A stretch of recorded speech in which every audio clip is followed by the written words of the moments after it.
Good morning. Good I'm morning. Karen Hyde. I'm with Central Louisiana Supports and Services Center. I'm the Associate Administrator there, and we are so happy that you've agreed to speak with us today.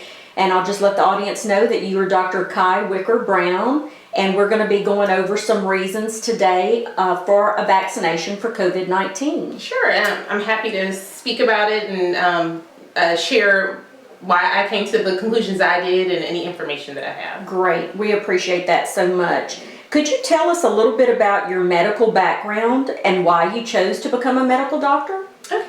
I'm one of those people who, like, from the time I was in kindergarten said that I wanted to be a pediatrician, and here I am. So I guess I'm living the dream. Great. But I'm originally from Detroit. But I've been calling Alexandria home for the last 12 years. Okay. I have a husband who's also a physician. He's an emergency physician, and I have two children. They're 12 and 9. Okay. I went to medical school at University of Michigan Medical School.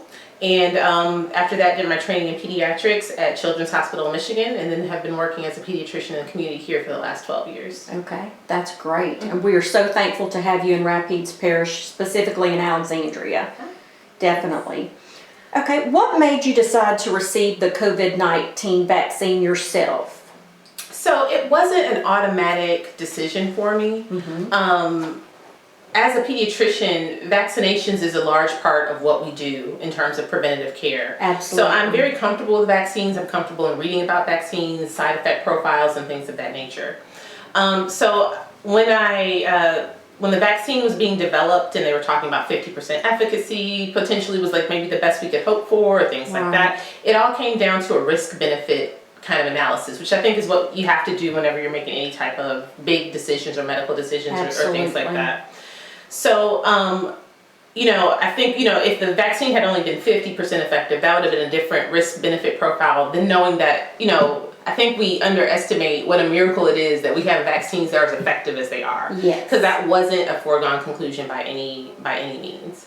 So, everything we do in life has risk. Every time we wake up and go outside, there's risk. Yes. So, people get seriously harmed from over-the-counter medications every day. They do. But we know that in the grand scheme of things, if we look at how many people take it versus how many people are harmed, overall, they're safe. So I have to remember that safe and effective doesn't mean 100% safe. There's nothing like that in life. So when I looked at the data for the vaccines and just knowing that the risk of COVID itself, we've had, 30 plus million people in the United States have COVID. Over 500,000 people have died. That's not counting people who are hospitalized, people who got sick and recovered but aren't quite the same as they were before. It's had a very large impact. So when I first took it, I was one of the earlier people. We didn't have quite the numbers that we did, but looking at the data and the safety profile, it was clear that the benefit from this vaccine and the effectiveness was going to far outweigh any risk. And now that we're like over 120 million people have been vaccinated in this country, and looking at how many people are doing just fine, it's an easy decision to weigh that clearly the benefits of preventing getting COVID, or at least preventing getting severe COVID where you end up hospitalized, much outweighs any small risk. And I'll be honest, there's risk with that. Like I said, risk with everything. Yes. So it's not risk-free, but the risk is very low and the benefit is really high. Great. And can you tell us which vaccine you took? I received the Pfizer vaccine, so it was a 2-dose series, 4 weeks apart.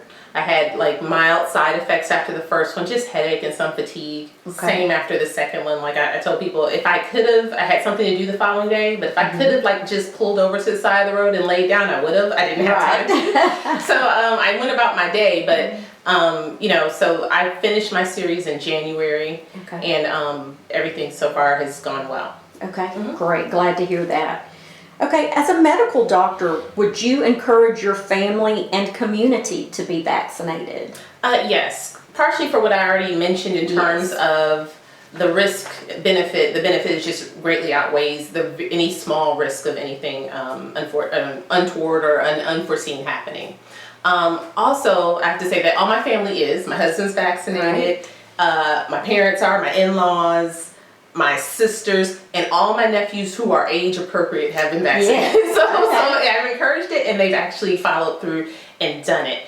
But I think it also goes back to the fact that how you see yourself in the world. And, you know, I'm not just a physician. I'm also a mother. I'm also a wife. I have lots of people that I care for. Absolutely. And as a caregiver, part of that role is to not just look out for myself, but also make sure that I'm protecting those that I'm charged to care for. So just thinking of how I would feel if I introduced COVID to my family, Yes. you know, or even my family was fine, but then they introduced it to somebody else, and somebody in that family, something bad happened to. So part of my role as a caregiver is not just to look out for my own health, but also the health and safety for those that I'm charged to care for. So when I look at that, it's about me. I didn't want to get sick, Right. but I also wanted to protect those that I'm charged to care for.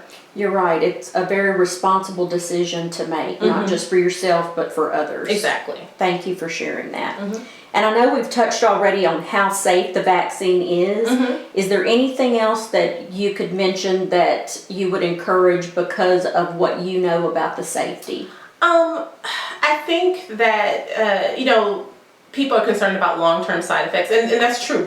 It just hasn't been around long enough. Right. We just don't know. I mean, we also don't know we're starting to see what the longer-term side effects for COVID are, and it doesn't seem good for many people. But I think we have to remember, for most medications or things like that, the reason that they chose the time frame in order to study it is because usually if something big and bad is going to happen, it happens in those first few months. Okay. It's exceedingly rare to find out that something causes like long-term harm in like a large number of people years down the road. That's just not how the human body works. Medications work. It's not impossible, but it's just not how things work. So just looking at the safety profile for the data that we have, and that's all we can do. Every day we make decisions just based on the information we have in front of us.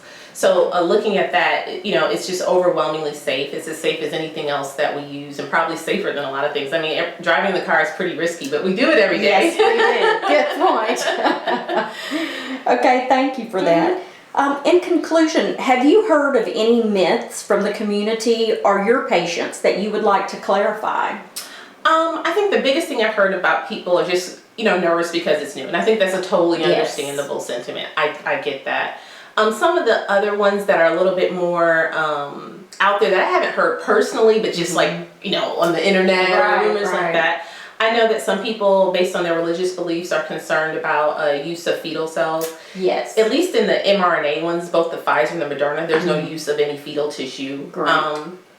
I know some people, there's been concerns about fertility, and there's no evidence to suggest that. And that's actually a rumor that comes up, like it recirculates and attaches itself to different vaccines at different points in history. So once you realize that history, you're like, oh, now they're saying the exact same thing about this vaccine or this vaccine.